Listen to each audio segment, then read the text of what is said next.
د کہانی شروعات د وی پر سکون شپې نه کیږي. په دغه شپې باندې په وی علاقې کې جیفری نومي پولیس افسر د خپل معمول مطابق د شپې په ډیوټي باندې وي. په دې وخت کې دوه ځوانان هلکان د کوم نمونه چې ریان او کیون وی دغه خواله راشي، ولې چې جیفری په خپل باندې هغوی له د دکان د لوټ کولو حکم ورکړو او دې سره هغه له دغه دکان نقشه هم ورکي. ریان د طالب په کلا بخلو کې ماهر او د خپل مهارت په استعمال سره بغیر سره مشکله د مغسرې په دکان کې ور داخل شو. د نقشې مطابق دغه دکان په دیوال کې چې کما پټه طالب هغه ماته کی او چې څنګه لاکر ته ځانو رسي نو پاغي کې دنه غټي پیسې پرتی وي. خو څنګه دوی دغه پیسو درغستو کوشش وکړي ناڅاپه پاغي کې وټلې پرتی وي چې پیسو لا د لاس پوړلو سره هغه د مغسرې دغه ټول پولیسان له اطلاع ورکي چې څه د وجه د پولیس د محکمې والا جیفری لا دغه د ګرولو حکم ورکي. جیفری څنګه موقع ته ورسي نو په دې وخت کې د اراده ناڅاپه بدل شي. هغه د ټول مخکې په خپل ګاډي باندې دوه ډزو کی چې ډز د आवाज په دو سره کې چې څنګه بار ته روزي نو حیرانه پاتې شي. خو دې مخکې چې غنور په سباندې پوه شوی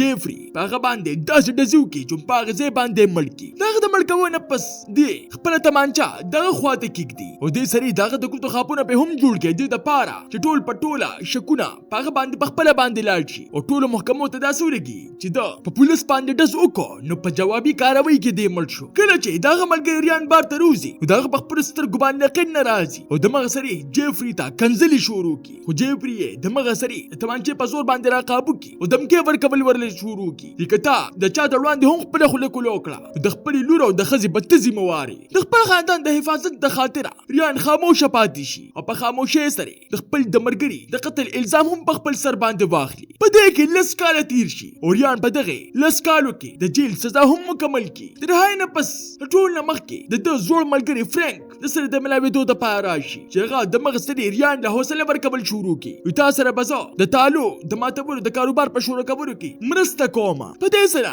ریان ویریږي ولې چې داغه لیسنس ختم شوی. خو فرانک له ځان سره یو دکان ته بوزي ودا ما په خپل باندې چولې دوه په خپل لیسنس باندې او دا صرف او صرف ستاد. ریان فیصله وکي چې زبا د خپل مهارت باقی صرف او صرف په جیس کارونه کې استعمالوم. یو څو ورځې پس ریان خپل طلاق شوی خزه ترنګو کی کوم چې اوس په دغه وخت کې تانه دار به دغه ته وای وی زه خپل لور سره ملاویدل غواړم. د خپل خزه لور سره لس کال پس د ملاویدو د پاره یو ټیل تلاړ شي چې غلطه کې د خزه کېټ خپل لور د اډر د ورکولو د پاره په خپل باندې ولېږي د پاره چې زه د دې پلار سره یوازې خبرې وکم. ریان د ټول مخکې د خپل خزینه د خپل غلطانو معافي وغواړي خو بیا هم د خپل ملګری د کیوین د مرګ راز تر پټ وساتي. کېټ هغه معاف کی ورسره دا ورته هم صفو وای ویته خو د خپل لور سره د پلار په نس باندې مینه کول شي خو چره هم زما خاوند نشي جوړېدلی. په سبا باندې ریان د مالدار کس د ګیرټ د کور تاله ټکی چې غلطه کې ګیرټ ورته په خبرو کې د غیر قانوني د کارونو پیشکش وکي. خو ریان ورته د مغسرې انکار وکي. خپل دکان ته په واپس راتلو سره د ملاقات ایرل سره وشي کوم چې د در ملګری د کیوین خور وا.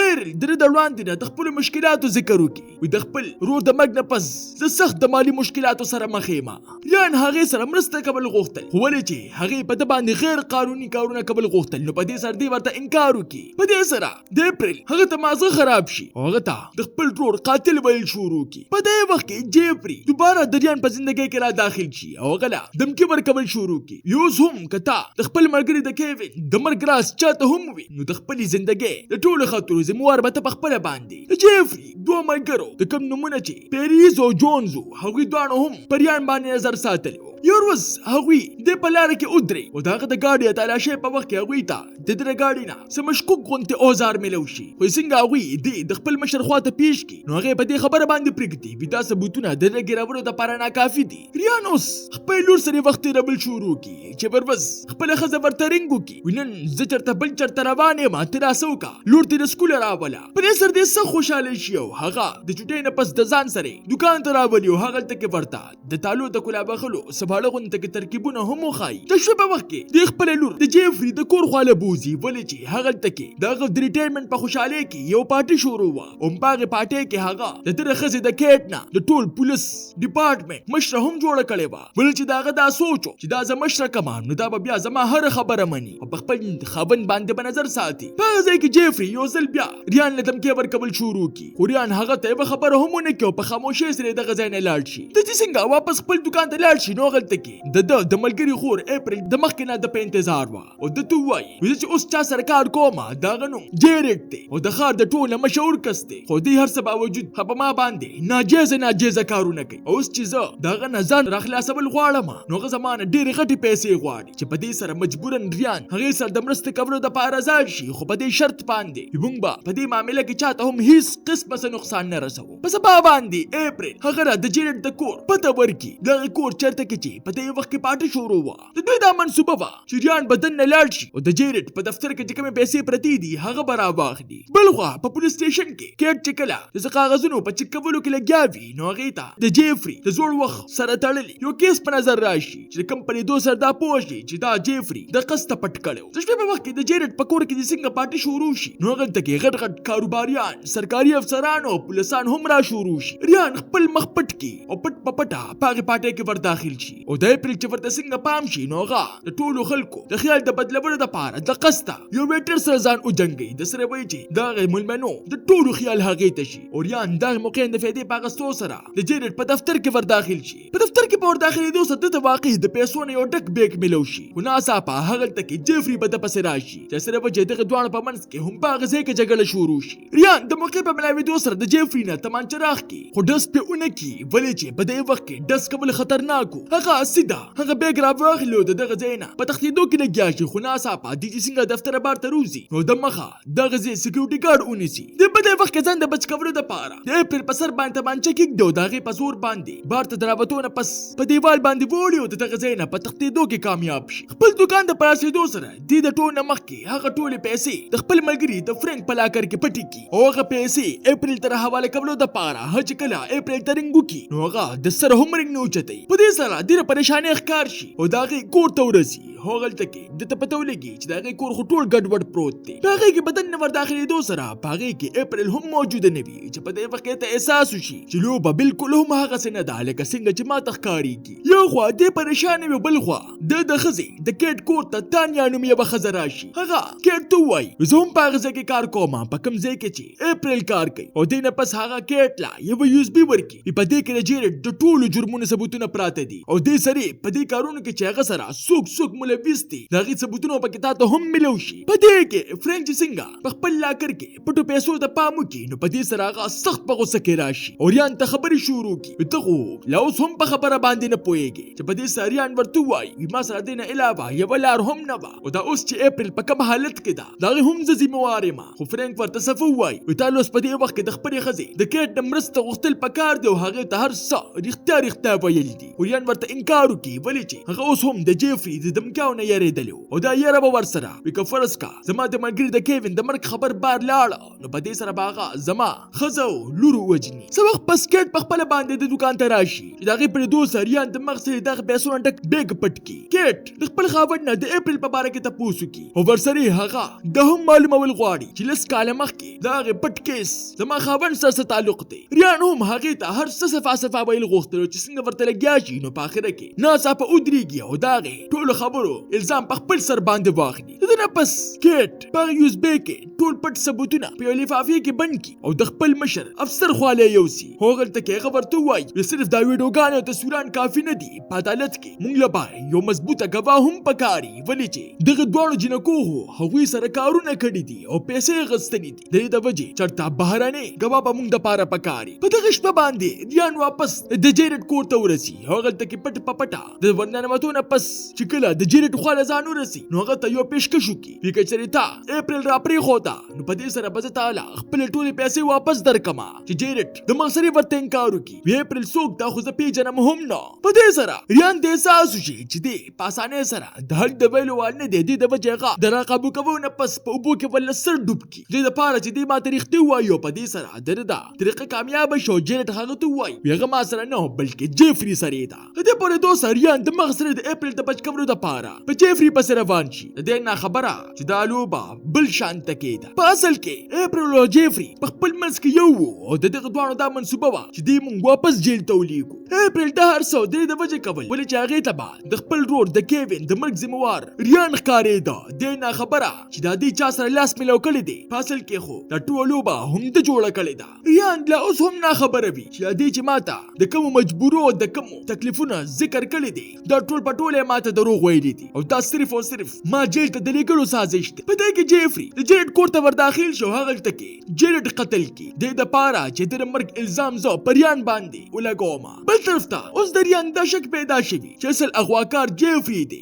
هغه څنګه خپل دکان ته لاړ شي نو هغلته کې فرانک ته ټول هر څه وایي چې په دې سره فرانک هغه له مشوره ورکي بیا هغه پیسې ته خپل خزې کېټ لورکا د پاره چې هغه په قانوني طریقې سره ټول معاملې سمبال کی او اپریل هم تلاش کی. خو هغه ته حالات داسې جوړ شو چې د ریان جیل ته د تګ منصوبه په مکمله توګه باندې برابر شوی و. لغونته وخت پس د خزې کېټ سره د لور د دکان ته راشي. هغلته کې ریان تو وایي ما ته اوس د جیفري د ټولو کارنامو په باره کې پته لګېدلې ده. د دې پورې دو سره ریان ورته هم هر څه صفه وایي. په هغه شپه باندې زه او کیوین صرف او صرف د بخلې باندې د غلا کولو د پاره تلو. هغلته کې بیا د موږ له دوکه راکړه او زما ملګری کیوین یې ملک او زه د لس کالو راځي د دې د وجه خاموش وم ولې چې هغه مال ستا د لور د مرګ دمکی راکړې و. په دې سره کېټ فیصله وکړي اوس په زه خپل خاوند ریان چېرې هم یوازې نه پرېږدم خو د هغې دپاره تاله په ماله هغه ټولې پیسې واپس راکول وي کومې چې تا د جیرډ د کور اوچتې کړي دي. بل خوا د جیفري دوه خاص کسان پیرز او جونز د خپل مشر په دفتر کې ورننوځي او د هغې یوز بې تاله شروع کړي ولې چې په هغې کې دوی خلاف دای ثبوتونه که چېرې هغه عدالت ته رسېدلي نو بیا په یو طریقه باندې هم د دوی بچ کېدل ناممکن و. په دې وخت کې جیفري او اپریل په یو هوټل کې پناه اخیستلې وه. جونز هغه ته رنګ وکړي او هغه ته ټول صورتحال بیان کړي چې کېټ ټول په ټوله ثبوتونه مشرانو افسرانو ته رسولي دي چې دې پورې دو سره جیفري د غصې د لاسه لیونی شي او منصوبه جوړه کړي چې په دې معامله کې څوک هم شامل دي هغوی به موږ یو هم نه پرېږدو او د دغه ټولو د مړ کولو نه پس سره دغه پیسو به موږ دا ښار پرېږدو. دغه د خبرو پورې دو سره اپریل ته په خپله باندې ځان د دې هر څه ذمهوار ښکاره شي چې دا خو ما ډېره غټه غلطي وکړه چې دې ما ځان سره په دې معامله کې شامل کړ. ما خو صرف د ریان نه بدله اخیستل غوښتل او چېرې هم ما چېرته بې ګناه ته نقصان رسول نه غوښتل. د دې وجې هغه ریان ته رنګ وکړي او هغه خبردار کړي چې په دې وخت کې ستا او د ستا د خاندان زندګي په خطر کې ده. خو اوس ډېره ناوخته شوې وه ولې چې دغه خاص کس پیرز دغه دکان ته وررسېدلو. دغه چې څنګه په هغه ځای کې ریان ته پام شي نو دماغه سړي هغه په خپه باندې وولي خو د هغه ملګری فرانک په دې وخت کې بار ته روځي او ډزې شروع کړي چې د کمې په نتیجه کې جونز په ډز باندې ولګي او هم په هغه ځای باندې مړ شي. د خپل د مرګ په لیدو سره پیرز دماغه سړي فرانک هم په ډز باندې وولي او بیا د ریان لور لا په سر باندې ټوپک دی خودونه پس دغه نه د پیسو مطالبه شروع کړي. خو ولې چې پیسې خو په دې وخت کې کېټ سره وي ریان دغه د وړاندې نه خپل ټوپک وغورځوي او هغه سړي خبرې شروع کړي د دپاره چې د خیال بدل کړم. بل خوا کېټ ته هم دغه ډزو خبر میلو شوی او دماغه سړي خپل خاوند د دکان په اړخ باندې را روان شي او چې هغه راځي تر هغې پورې پیرز د هغې لور د ځان سره بوتلې وه. څه وخت پس دوی ته جیفري رنګ راشي او د دوی نه د خپل لور په بدل کې د هغې پیسو مطالبه وکړي که چېرې ته خپل لور بچ کول غواړې زه چې د کوم ځای یادوم هغلته کې راشه خو یاد ساته چې یوازې به راځې. ریان دا ځل د کېټ نه مرستو غواړي او دواړه دا منصوبه جوړه کړي چې کېټ په پټه د خپل لور د بچ کولو کوشش کوي او ریان به په خپله باندې جیفري سره ملاویږي او هغه له به هغه پیسې ورکوي. بل طرف ته پیرز د دوی لور د ځان سره د هوټل یوې کمرې ته بوځي او هغلته کې په کرسۍ باندې د کېنولو نه پس د هغې لاسونه په اتکړو باندې میز سره وتړي. د دوی لور سخته یېرېدلې وه خو بیا هم په دې وخت کې هغې ته د خپل پلار ښودلې شوي ترکیبونه رایاد شي چې په دې سره هغه د تالي د کلا بخلو کوششونه شروع کړي. په دې سوچ باندې چې کلو به یې کم او د دې ځای نه په خپله باندې وتښتم. بل خوا د دې پلار ریان سره د پیسو ډک بیګه د جیفري خواله رسېدلو. اوس هغه دواړه یو بل ته بالکل مخامخ وو او د دواړو په لاسونو کې ټوپکې وې. د جیفري په مخ باندې هم هغسې غوسه وه او ریان ته د خپل ټوپک د غورځولو دپاره ووایي ټوپک وغورځوه زما خواله راشه هغه پیسې راله راکړه. چې ریان د قسطه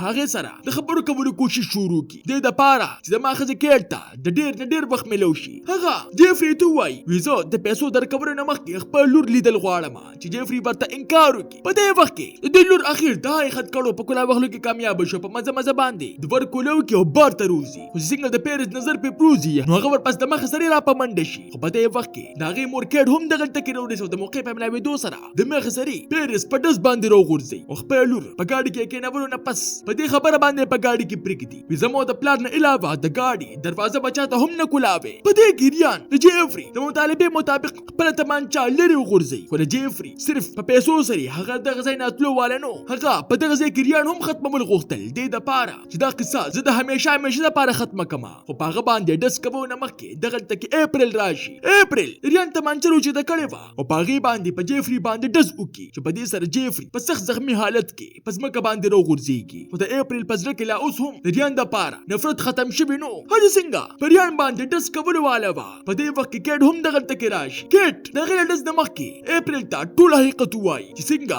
کیوین په هغه شپه باندې خپل ملګري ریان نه بلکې جیفري وجلو. ریان ورته په خپله هم ووایي زه منم چې هغه په هغه ورځ باندې د غلا دپاره ما ځان سره بوتلو او په هغې غلا کې ما ځان سره شامل کړو. خو بیا هم ما د هغه د زندګۍ د بچ کولو ښه پوره کوشش کړو. خو دې باوجود هم د هغه په مرګ باندې ما لس کاله جیلو خوړه. په خبرو کې ریان د هغه د وړاندې نه په ژړا شي چې هغه په ژړا باندې پرېدو سره د اپریل زړه هم مات شي او هغې ته احساس وشي چې کوم کس سره ما نه د ختمولو منصوبه جوړه کړې وه اصل قاتل له هم هغه دی. او په دې سره هغه تمانچه ښکته کړي. لږ غوندې وخت پس پولیس هم دغلته کې راورسي چې په دې سره د جیفري د ټولو کارنامو او د 2 نمبر کارونو خاتمه وشي. اپریل پولیس د ځان سره بوزي ولې چې په عدالت کې د هغې ګوی د حد نه سیوا ضروري وه. په دې سره د جیفري او د هغه د کسانو ټول جرمونه ثابت کړلی شي او په سبا باندې کیټ لا د هغې د بهادرۍ او د ایماندارۍ په بدل کې نور هم ترقي ورکړلی شي. څه وخت پس کله چې موږ ریان او دغه خاندان وینو نو هغوی اوس په سکون سره خپله زندګي تېروي. اوس یو ځل بیا ریان فیصلې کړې وي چې زه به چېرې هم د 2 نمبر کار خواله نه ورځم. تاسو ته دا